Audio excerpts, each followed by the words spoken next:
Bienvenidos, queridos hermanos, con ustedes su hermano en Cristo, Jaime Cárdenas. En este es su programa, Conociendo el Catecismo, porque si no vivimos lo que creemos, terminaremos creyendo lo que vivimos. Empezamos en el nombre del Padre, del Hijo y del Espíritu Santo. Amén. Señor Espíritu Santo, primero que nada te queremos pedir perdón cuando perdemos la paciencia y terminamos cuestionando, renegando.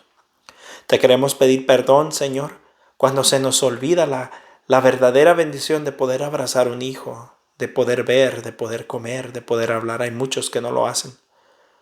Te queremos dar las gracias, Señor, de que todo lo provees para nosotros. Te damos las gracias, Señor, porque nos libras de aquellas cosas que el mundo ahoga a las personas y tantos reventando en depresiones, ansiedades, insomnios, en deseos de quitarse la vida, Señor. Primero te damos gracias que nos libras de esas cosas, pero también te pedimos arduamente por ellos. Te pongo en tus manos a todas aquellas personas que quedé de orar por ellos. Te ruego que envíes tu Espíritu Santo para que nos dé la virtud de entender la doctrina de la Iglesia, comprender el valor del catecismo, Señor, no dejarnos engañar por teorías paganas y mundanas de allá afuera. Sabemos que el catecismo es nada más y nada menos que la explicación de la Biblia. Todo está basado en la Biblia. Todo. Este libro no se escribió solo por escribirse, sino es una explicación de cómo se interpreta la Biblia a través de nuestra Madre la Iglesia, que es columna y fundamento de la verdad. Bendícenos y protégenos en el nombre del Padre, del Hijo y del Espíritu Santo. Amén. Bueno, mis hermanos, vamos a continuar con el numeral 1088. Está presente en la Eucaristía Jesucristo. Para llevar a cabo una obra tan grande, la dispensación o comunicación de su obra de salvación, Cristo está siempre presente en su iglesia, principalmente en los actos litúrgicos. Está presente en el sacrificio de la misa, no solo en las personas del ministro, no solo en la persona del ministro, ofreciéndose ahora por ministerio de los sacerdotes, él mismo que entonces se ofreció en la cruz, sino también sobre todo bajo las especies eucarísticas. Está presente con su virtud en los sacramentos, de modo que cuando alguien bautiza, es Cristo quien bautiza. Está presente en su palabra, pues es Él mismo el que habla cuando se lee en la iglesia la Sagrada Escritura. Está presente finalmente cuando la iglesia suplica y canta salmos. Él mismo que prometió: donde están 2 o 3 congregados en mi nombre, ahí estoy yo en medio de ellos. Mateo 18:20, primera lectura. Mis hermanos, aquí hay una cosa que me llama la atención. Dice que Jesucristo está presente cuando cantamos himnos y salmos. Pregunta: cuando se están cantando los salmos o el Gloria, estamos Gloria, gloria, aleluya, gloria, gloria, aleluya. O estamos Gloria, gloria, aleluya, gloria, gloria, aleluya. ¿Cómo estamos haciendo?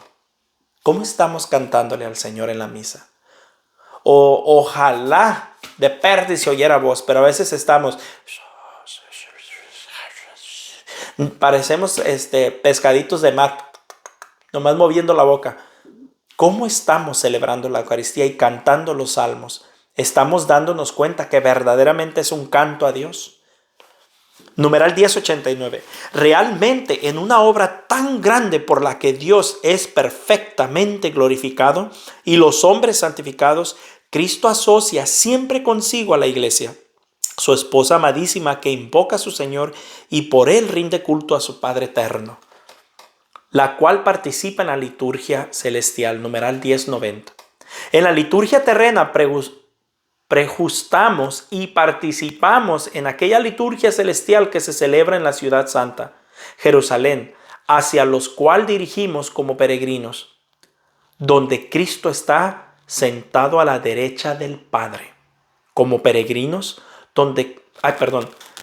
como ministro del santuario y del tabernáculo verdadero. Cantamos un himno de gloria al Señor con todo el ejército celestial, venerando la memoria de los santos, esperando participar con ellos y acompañarlos. Aguardamos al Salvador nuestro Señor Jesucristo hasta que se manifieste Él, nuestra vida, y nosotros nos manifestemos con Él en la gloria. Miren qué grande es la Eucaristía. Y pensar que gente se le hace aburrida porque no tienen amor, no le tienen conocimiento a lo que viven. El Espíritu Santo y la Iglesia en la liturgia, numeral 1091. En la liturgia el Espíritu Santo es el pedagogo de la fe del pueblo de Dios, el artífice de las obras maestras de Dios que son los sacramentos de la nueva alianza. El deseo y la obra del Espíritu en el corazón de la Iglesia es que vivamos de la vida de Cristo resucitado. Cuando encuentra en nosotros la respuesta de que Él ha sido suscitado, entonces se realiza una verdadera cooperación. Por ella la liturgia viene a ser la obra común del Espíritu Santo y de la Iglesia. Numeral 1092. En esta dispensación sacramental del misterio de Cristo, el Espíritu Santo actúa de la misma manera que en los otros tiempos de la economía de la salvación. Prepara a la Iglesia para el encuentro con su Señor. Recuerda y manifiesta a Cristo a la fe de la asamblea. Hace presente y actualiza el misterio de Cristo por su poder transformador. Finalmente, el Espíritu Santo comunión une la Iglesia a la vida y la misión de Cristo. Mis hermanos, si todos entendieran y vieran la riqueza que hay en la misa, jamás ni de chiste pensarían en irse a un charco de esquina.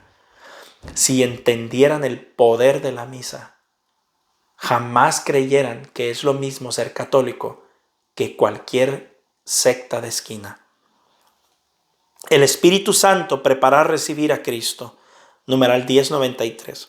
El Espíritu Santo realiza en la economía sacramental las figuras de la antigua alianza, puesto que la Iglesia de Cristo estaba preparada maravillosamente en la historia del pueblo de Israel y en la antigua alianza.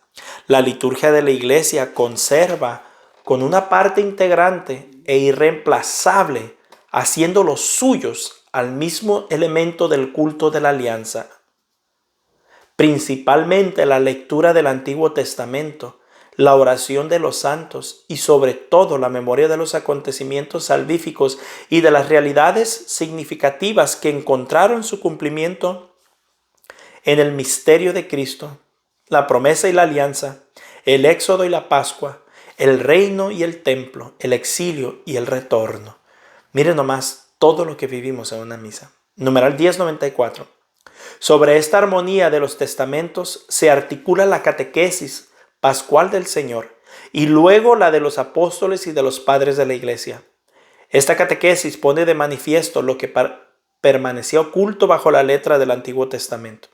El misterio de Cristo es llamada catequesis tipológica porque revela la novedad de Cristo a partir de figuras, tipos, que los anunciaban los hechos, las palabras y los símbolos de la primera alianza.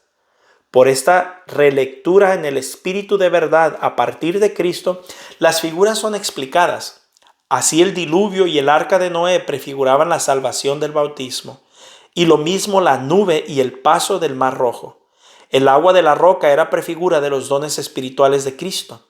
El maná del desierto prefiguraba la Eucaristía, el verdadero pan del cielo. Miren nomás, para aquellos que dicen que el catecismo es escrito por hombres, no saben las tonterías que dicen. El catecismo es el resultado de la interpretación de toda la Biblia. El catecismo es la interpretación de la Iglesia, la cual es columna y fundamento de la verdad, a quien se le dio la autoridad de atar y desatar, y aquella que tiene la promesa de que Cristo estará con ella hasta el final de los tiempos. Ninguna otra secta de esquina ni persona tiene autoridad, ni siquiera el Espíritu Santo para interpretar las Escrituras.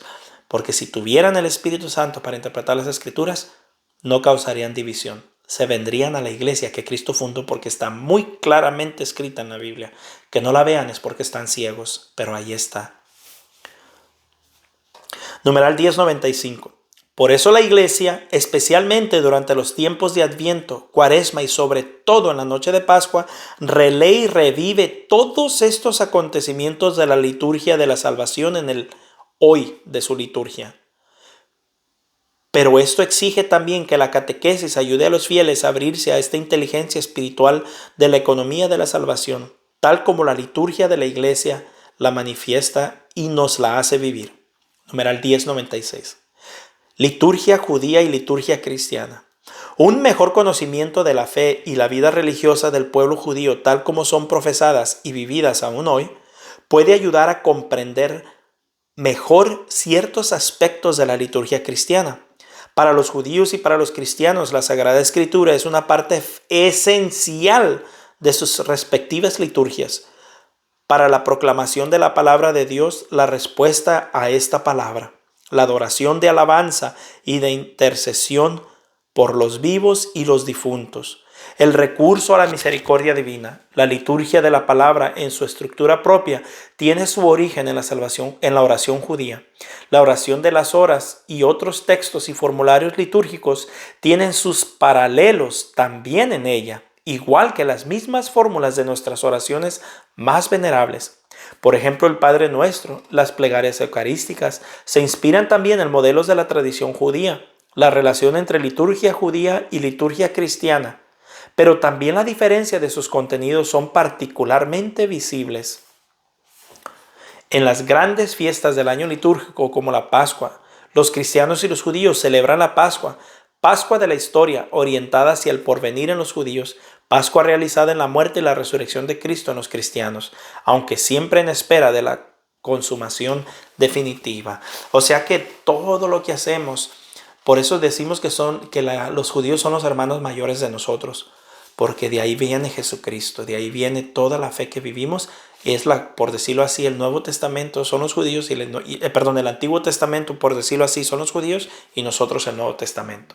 Ellos siguen esperando a un Cristo, ese es el error de ellos, nosotros ya lo tenemos y resucitado. Numeral 1097. En la liturgia de la Nueva Alianza, toda acción litúrgica, especialmente la celebración de la Eucaristía y de los sacramentos, es un encuentro entre Cristo y la Iglesia. La asamblea litúrgica recibe su unidad de la comunión del Espíritu Santo, que reúne a los hijos de Dios en el único cuerpo de Cristo. Esta reunión desborda las afinidades humanas, raciales, culturales y sociales. Numeral 1098. La asamblea debe prepararse para encontrar a su Señor. Debe ser un pueblo bien dispuesto. Esta preparación de los corazones es la obra común del Espíritu Santo y de la asamblea, en particular de sus ministros. La gracia del Espíritu Santo tiene a suscitar la fe, la conversión del corazón y la adhesión a la voluntad del Padre. Estas disposiciones preceden a la acogida de las otras gracias ofrecidas en la celebración misma y a los frutos de vida nueva que está llamada a producir. El Espíritu Santo recuerda el misterio de Cristo. Numeral 1099. El Espíritu y la Iglesia cooperan en la manifestación de Cristo y de su obra de salvación en la liturgia, principalmente en la Eucaristía y análogamente en los otros sacramentos. La liturgia es memorial del ministerio de salvación. El Espíritu Santo es la memoria viva de la Iglesia. Numeral 1100. La palabra de Dios, el Espíritu Santo, recuerda primeramente a la asamblea litúrgica el sentido del acontecimiento de la salvación, dando vida a la palabra de Dios que es anunciada para ser recibida y vivida. La palabra de Dios es para recibirla y para vivirla, no solamente para oírla, sino para escucharla, pasarla al corazón. La importancia de la Sagrada Escritura en la celebración de la liturgia es máxima. En efecto, de ella se toman las lecturas que luego se explican en la homilía, y los salmos que se cantan, las preces, oraciones e himnos litúrgicos están impregnados de su aliento y su inspiración. De ella reciben su significado las acciones y los signos.